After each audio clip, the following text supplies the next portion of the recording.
We're playing with bismuth today. And oh my gosh, so many fun facts about bismuth. I am Pam, and I'm the heartbeat of Sacred Stone. And this is bismuth. And there's so many fun things about this. This is a metal. It's an amazing metal. It's considered, I know it's hard to believe, but it's actually considered a white metal. And if you have ever taken Pepto-Bismol, you have actually ingested this bismuth. It actually comes in a salts form. It's not grown like this. This is a more solid form. But another fun fact is that if you go on YouTube, you will actually find videos on how to grow these. They won't be quite as spectacular as these because these were purposefully grown this way. Pepto-Bismol has other things in it to take care of other things in our body besides indigestion. But this baby right here, in its liquid salts form, actually helps us when it's in our body to eliminate or balance out bacteria that causes humans stomach problems. So it balances things.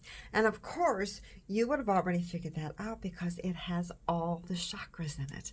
And all the chakras are supported in this. So why is Pepto-Bismol pink?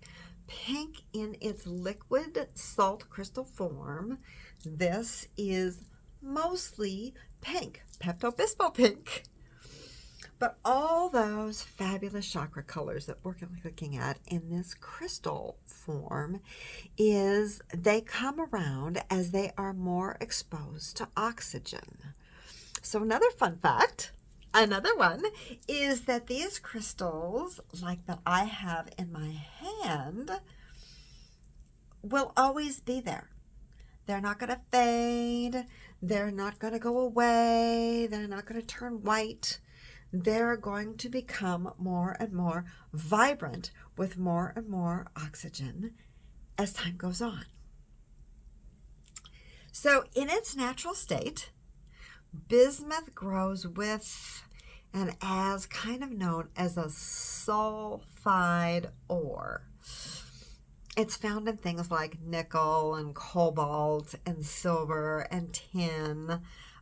It's part of lead. Actually, they're actually replacing lead with bismuth for a lot of things now because bismuth is much more friendly to the human condition than lead is. Even so, it's very brittle and kind of soft, like tin and silver and nickel are. So it's not something that bounces easily. So you'll want to be gentle when you handle it. But it's kind of like that with all things, including ourselves, right? I mean, we don't want to be pulled and pushed and thrown out of balance either. And since these have built their own balance, they don't like to be thrown out of balance either. But the fact that this metal holds all the chakra colors demonstrates to us that balance can actually be achieved. And having this metal just hanging around with us on our desk or in our home can give us energetic clues, can teach us and show us how to balance. And of course, once we're balanced, we can build, which is what this does. I mean, I have these incredible structures. And bismuth teaches us about structure. The very specific and yet very movable structure of this metal can give us a really clear understanding of how to manage and even manipulate our own structures so that we can gently shift and build that fabulous balanced life that, quite often we kind of think as humans is unattainable because, energy is moving all the time. all the time, all the time. And we're moving and changing all the time and all the time and all the time. And yet we get this thing in our head because we like to judge, we like to take assessment, that we can't attain that, or we'll attain it for a minute and we think we've lost it. But we actually haven't lost it. We've actually grown into our next form.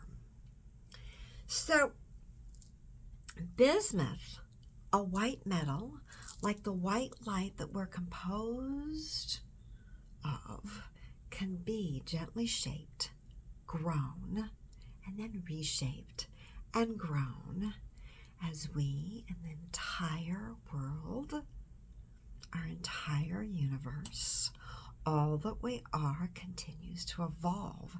It's so much fun to think about it like that. And when we think about it like that, we go, oh yeah, today's another opportunity to grow in a different way, a different color, a different direction. So another thing about this amazing metal is that for a long, long time, it was thought that this metal had the highest subatomic mass that made it the most stable.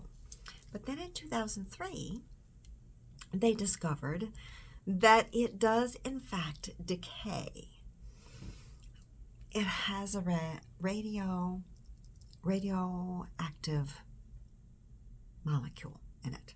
I believe that's correct. And some people might think that that's really scary, but here's the deal. The half-life when this decays, the half-life is more than more than a billion times the estimated age of the universe that we live in. So, again, this little baby right here demonstrates to us that on a physical and a vibrational level, we, in fact, can stay balanced in our shifts, in our changes, reforming, reinventing our whole lives, and still strong, still stable, still secure for, I don't know, several billion years. It's so fun. So you all, I hope you have a fabulous time with your piece of bismuth. Whether you build one or you can go onto my Etsy site and purchase one. Comment below. Give me a little thumbs up if you thought this was fun. And follow me, please, so we can play together and learn about all these fun little things. If you all have any comments or experiences with bismuth, I would love to hear them. So check it out down below. You can go to our website. I'll have a blog on it. And for now, I wish you much joyous structure, building, and growing, and balancing. Ciao for now.